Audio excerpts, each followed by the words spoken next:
नमस्कार, मैं हूं अशोक पटवा। आज मैं आपके सामने बहुत ही ज्वलंत विषय लेकर आया हूं और ये ज्वलंत विषय जिस पर पूरा भारतीय जनमानस चर्चा कर रहा है और वो ज्वलंत विषय है जेपीसी, ज्वाइंट पार्लियामेंट कमेटी। जब से अडानी प्रकरण के मामले में नए नए खुलासे हुए हैं, तब से विपक्षी दल एकजुट होकर मोदी सरकार से लगातार ये मांग कर रही है कि अडानी प्रकरण पर ज्वाइंट पार्लियामेंट कमेटी मतलब जेपीसी का गठन किया जाए। लेकिन मोदी सरकार विपक्ष की इस मांग को न केवल नज़रअंदाज कर रहा है, बल्कि अडानी प्रकरण पर संसद में चर्चा से भी लगातार बचते जा रहा है। अडानी का उनके जुबान से निकल ही नहीं पा रहा है। भारत के सबसे प्रतिष्ठित पत्रकार रवीश कुमार जी का भी यही मानना है कि अगर मोदी जी ईमानदार हैं और उनका अडानी से कोई खास या कोई विशेष संबंध नहीं है, तो उनको जेपीसी की मांग मान लेना चाहिए। आखिर उन्हें किस बात का डर है जो वो ज्वाइंट पार्लियामेंट कमेटी का गठन नहीं कर रहे हैं। जेपीसी, ज्वाइंट पार्लियामेंट कमेटी, ये विषय संविधान से संबंधित है। इसलिए रवीश कुमार जी का वीडियो देखने के बाद मेरे मन में एक ख्याल आया कि क्यों ना इस पर मैं विस्तार से ज्ञानवर्धक वीडियो बनाऊं। तो इस वीडियो में मैं आपको बताऊंगा कि जेपीसी क्या है, जेपीसी का गठन कैसा होता है, जेपीसी के अधिकार क्या हैं, और सबसे लास्ट में ये कि आखिर मोदी सरकार को जेपीसी से डर किस बात का है। तो मैं वीडियो शुरू करूं उससे पहले आपसे एक रिक्वेस्ट है कि आप चैनल को सब्सक्राइब जरूर कर लें, ताकि इसी प्रकार की वीडियो आपको समय समय पर मिलती रहे। और हाँ, बेल आइकन को क्लिक भी करें ताकि वीडियो की नोटिफिकेशन आपको सही समय पर मिल जाए। सबसे पहले देखेंगे जेपीसी क्या है। तो मैं आपको बताऊं कि संसद के बहुत सारे कार्य संसदीय समितियों के द्वारा संपन्न किए जाते हैं, और ये संसदीय समितियां दो प्रकार की होती हैं। पहला स्थायी समितियां और दूसरी होती हैं तदर्थ समिति मतलब अस्थायी समिति। स्थायी समिति की हम बात करें तो ये सिर्फ तीन हैं। पहली है लोक लेखा समिति, जिसको पब्लिक अकाउंट कमेटी भी कहते हैं, और दूसरी है प्राक्कलन समिति, एस्टीमेट कमेटी। तीसरी है सार्वजनिक उपक्रम समिति, जिसको पब्लिक एंटरप्राइजेस कमेटी भी कहते हैं। ये जो स्थायी समितियां होती हैं उनका कार्यकाल हमेशा 1 वर्ष का होता है और हर साल इनका पुनर्गठन किया जाता है। दूसरा है तदर्थ समिति या अस्थायी समिति। ये समितियां कुछ खास उद्देश्य के साथ गठित होती हैं, और यही कारण है कि जब अपने उद्देश्यों को पूरा कर लेती हैं तो इन समितियों को समाप्त कर दिया जाता है। इन्हीं तदर्थ समितियों में सबसे प्रमुख समिति, सबसे चर्चित समिति होती है ज्वाइंट पार्लियामेंट कमेटी जेपीसी। और जेपीसी का गठन प्राय बहुत ही महत्वपूर्ण या गंभीर राष्ट्रीय या अंतर्राष्ट्रीय विषय पर समय समय पर किया जाता है। जेपीसी का गठन कैसे किया जाता है? तो जेपीसी के गठन के लिए आवश्यक है कि संसद के दोनों सदनों में से कोई भी एक सदन इसके गठन का प्रस्ताव पारित कर दे और दूसरे सदन में उस प्रस्ताव को अनुमोदन मिल जाए तो जेपीसी का गठन हो जाता है। इसका मतलब ये है कि हमेशा जेपीसी का गठन सत्ता पक्ष ही कर सकती है। क्यों? क्योंकि प्राय सत्ता पक्ष को दोनों सदनों में बहुमत होता ही है। अब बात करें जेपीसी के सदस्यों की, तो जेपीसी में लोकसभा और राज्यसभा दोनों के ही सदस्य मेंबर बनते हैं। हाँ, ये आवश्यक है कि राज्यसभा की तुलना में लोकसभा के सदस्यों की संख्या दुगनी होगी। मान लीजिए जेपीसी में टोटल 30 मेंबर हैं, तो 30 मेंबर में 10 मेंबर राज्यसभा से होंगे और 20 मेंबर लोकसभा से होंगे। और हम देखते हैं कि इस जेपीसी में ज़्यादातर सदस्य जो हैं वो सत्ता पक्ष के होते हैं। इसी कारण इस जेपीसी का जो अध्यक्ष होगा वो प्राय सत्ता पक्ष का होता है। जेपीसी में कौन कौन से दल के कितने कितने मेंबर होंगे, इसके लिए भी निश्चित प्रावधान है कि जिस दल को दोनों सदन में लोकसभा और राज्यसभा में जितना प्रतिशत पार्टिसिपेशन है उतना ही पार्टिसिपेशन उसको जेपीसी में दिया जाएगा। जैसे मान लीजिए कि बीजेपी के पास लोकसभा और राज्यसभा की कुल सीटों का 40% सीट है, तो जेपीसी में 40% सीटें भाजपा को दी जाएंगी। इसी प्रकार से मान लीजिए कांग्रेस के पास 20% सीट है, तो जेपीसी में भी कुल सदस्य संख्या का 20% कांग्रेस के होंगे। राजनीतिक दलों को सदन में जितना प्रतिशत हिस्सेदारी होती है उतनी प्रतिशत हिस्सेदारी जेपीसी में भी दी जाती है। जेपीसी का अधिकार क्या है? तो मैं आपको बता दूं कि जेपीसी को बहुत ही अधिकार संपन्न बनाया गया है। जेपीसी को अधिकार है कि वो भारत में किसी भी व्यक्ति को, किसी भी अधिकारी को, किसी भी संस्था को पूछताछ के लिए बुला सकती है, और अगर वो व्यक्ति, संस्था या अधिकारी पूछताछ में हाजिर नहीं होता है और जेपीसी के समक्ष नहीं आता है, तो इसको सदन की अवमानना माना जाएगा, जिसमें दंड का भी प्रावधान किया गया है। तो आप समझ सकते हैं जेपीसी कितनी ज्यादा अधिकार संपन्न समिति है। हम देखते हैं भारत में अभी तक जेपीसी का गठन कितने बार, कब कब हुआ है। तो मैं बता दूं आपको कि भारत में अभी तक 8 बार ज्वाइंट पार्लियामेंट कमीशन का गठन किया गया है, जिनमें से सबसे पहली बार जेपीसी का गठन 1987 में हुआ था, जब बोफोर्स तोप का मामला आया था। दूसरी बार जेपीसी का गठन 1992 में हर्षद मेहता और उसके शेयर घोटाले को लेकर किया गया था।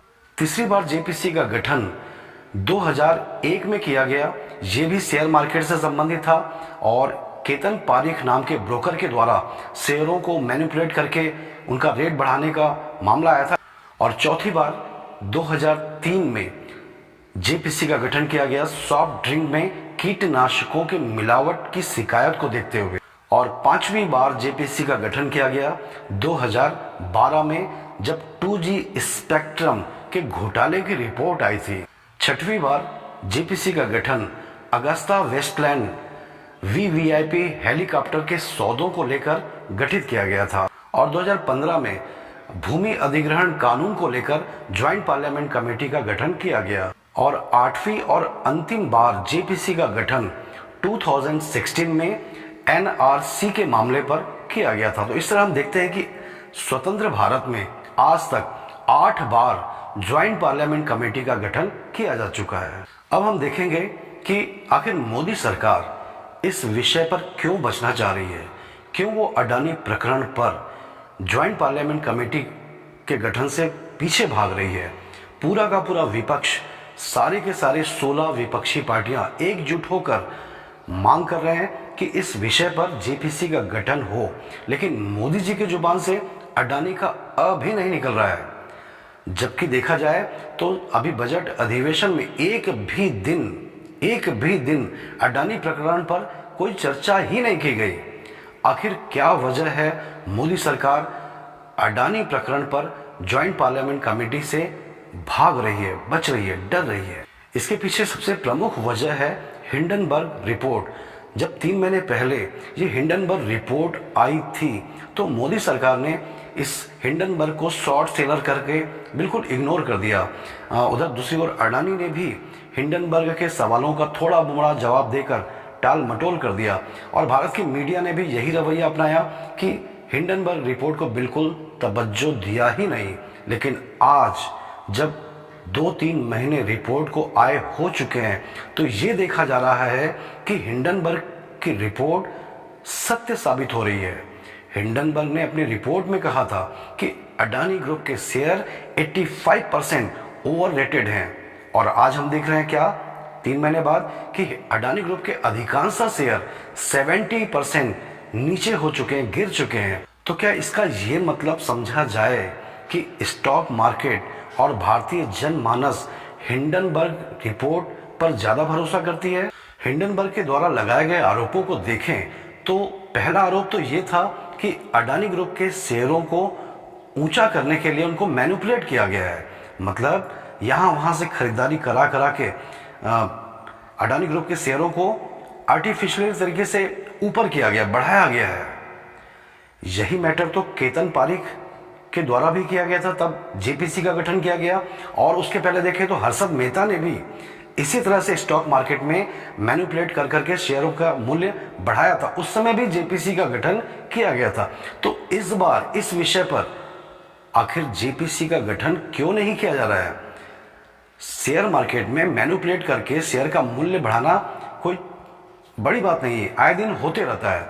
इससे भी ज्यादा गंभीर विषय ये है, हिंडनबर्ग रिपोर्ट में गौतम अडानी के भाई विनोद अडानी, जो कि साइप्रस के नागरिक हैं, उन पर यह आरोप लगाया गया कि वो साइप्रस में बैठकर 38 सेल कंपनियों के माध्यम से अडानी ग्रुप के शेयरों में इन्वेस्ट कर रहे हैं।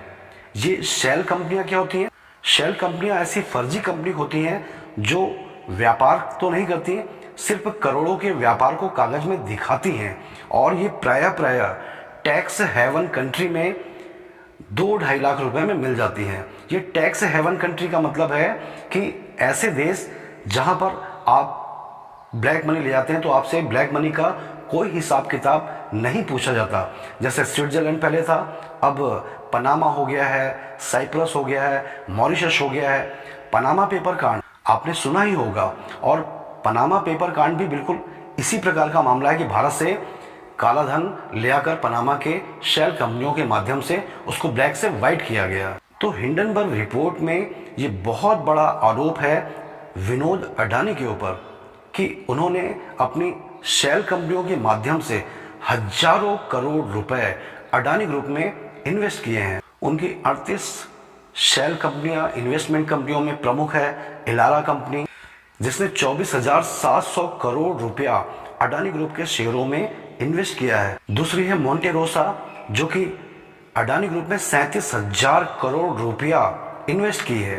तीसरी है इमर्जिंग मार्केट, जो कि अडानी ग्रुप के शेयरों में 8,000 करोड़ से भी ज्यादा इन्वेस्ट की है। अगली है APMS इन्वेस्टमेंट, जिसने लगभग 19,000 करोड़ रुपया अडानी ग्रुप के शेयरों में इन्वेस्ट किया है। इसी प्रकार से 38 सेल कंपनियों के माध्यम से विनोद अडानी ग्रुप के शेयरों में लगातार इन्वेस्ट कर रहे हैं, लगातार इन्वेस्ट करते गए और इस तरीके से अडानी ग्रुप के शेयरों को मैनिपुलेट कर करके उनको बहुत ऊंचा कर दिया गया। और इसी मैनिपुलेशन का नतीजा निकला कि अडानी पूरे विश्व में सबसे धनवान व्यक्ति के दृष्टि में दूसरे नंबर पर पहुंच गए। विनोद अडानी की इन सेल कंपनियों की अगर व्यापारिक इतिहास को देखा जाए तो ये सारी की सारी सेल कंपनियां एक ही पते पर रजिस्टर्ड हैं। इनकी कोई वेबसाइट नहीं है, इनका कोई फ़ोन नंबर नहीं है और इनका कोई व्यापारिक इतिहास भी नहीं है। और लगभग 38 के 38 जो विनोद अडानी की इन्वेस्टमेंट कंपनियां हैं वो अपनी कुल पूंजी का 90% से भी ज़्यादा हिस्सा अडानी ग्रुप में इन्वेस्ट कर रहा है।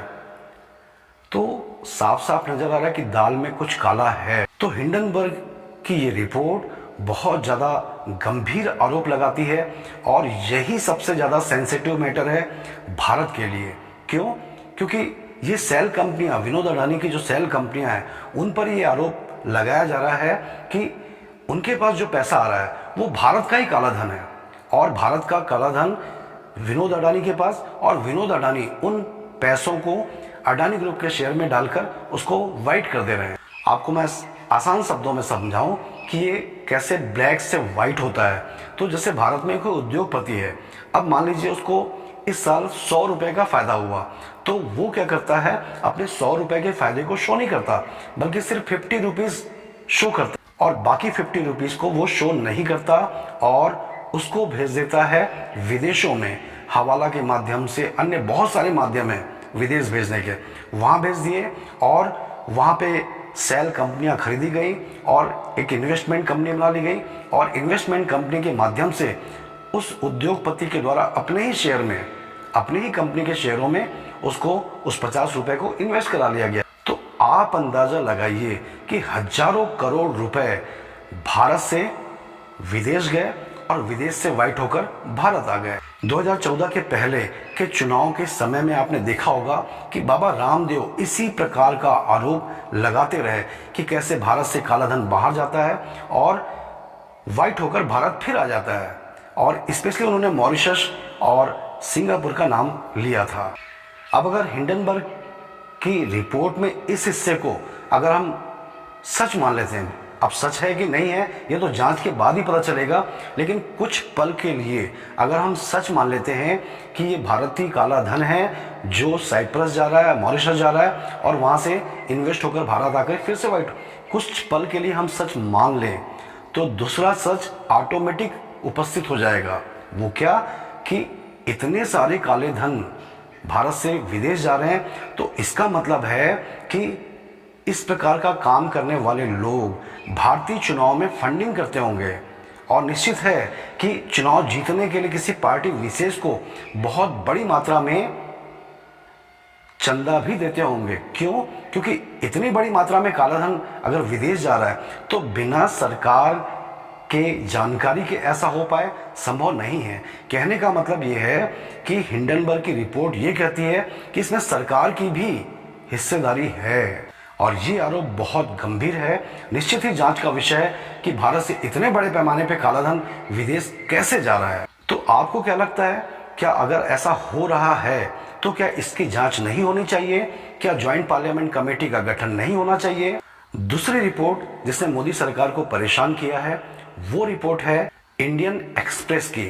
और ये इंडियन एक्सप्रेस वही है जिसने 2015 में पनामा पेपर घोटाला जो है वो सामने लाया था। याद करिए 2015 में 2015 में पनामा पेपर में सैकड़ों भारतीयों के नाम इंडियन एक्सप्रेस ने छापा था कि करोड़ों करोड़ों रुपए पनामा नाम के देश में ब्लैक मनी के रूप में ये शेल कंपनियों के माध्यम से वाइट कर रहे हैं। उस समय हमारे वित्त मंत्री थे अरुण जेटली जी। जैसी ये रिपोर्ट इंडियन एक्सप्रेस में छपी थी उसी दिन अरुण जेटली जी के द्वारा प्रेस कॉन्फ्रेंस किया गया जिसमें ये बताया गया कि किसी भी आरोपी को बख्शा नहीं जाएगा, 1 साल के भीतर इसकी जांच की जाएगी और सारे आरोपियों पर कार्रवाई की जाएगी। कितनी कार्रवाई हुई कितनी नहीं हुई वो आप सब जानते हैं। पनामा पेपर कांड के जितने भी आरोपी हैं मैं समझता हूँ कि 1-2 को छोड़कर किसी के ऊपर कार्रवाई अभी तक हुई ही नहीं। तो इसी इंडियन एक्सप्रेस की एक रिपोर्ट ये बताती है कि विनोद अडानी की shell firm, investment firm Elara Capital के द्वारा भारतीय रक्षा क्षेत्र में भी इन्वेस्ट किया जा रहा है। वो भी किसके माध्यम से?